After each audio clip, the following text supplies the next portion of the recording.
live on Edisto Island, which is the big island before you get to the beach.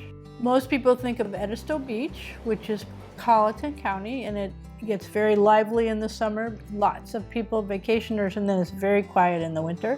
And then to get to the beach, you have to travel along Edisto Island, which is Charleston County, much more rural, less business. So sort of two different places, but they're right next to each other. To me, it's a real privilege to live in the middle of nature and not surrounded by a lot of human beings and activity.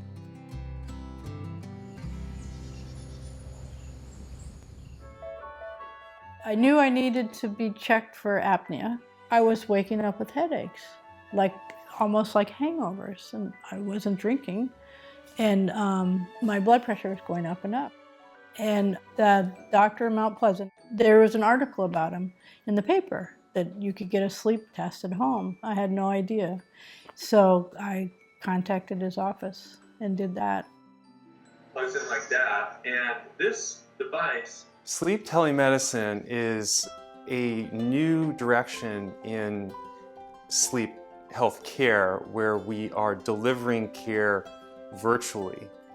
Sleep lends itself particularly well to telemedicine because the diagnosis is made talking to people, often in conjunction with doing a sleep study, which we can now send to them so that they can do at home. It's not like rheumatology where you have to examine the knee or something like that. It's the diagnoses are made by getting a really good history.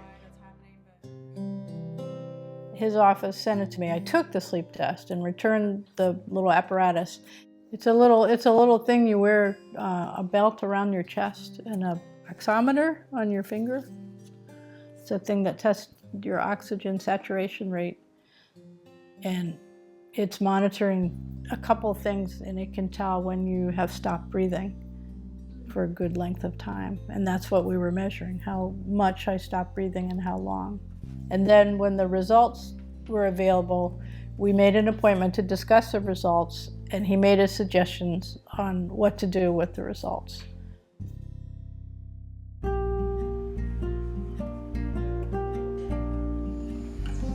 The benefit to me was huge because I've been to a traditional sleep lab with my husband, and that's much more involved and a lot of expense.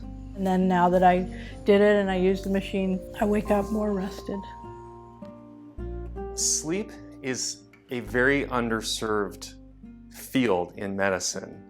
There are many areas in South Carolina that are underserved throughout the country. Oftentimes people have to travel great distances to go to the nearest sleep center, which is in an urban area, and they're out in a rural area. The population of the United States, as we know, is growing, but sleep doctors not growing to match that demand. Telehealth is growing.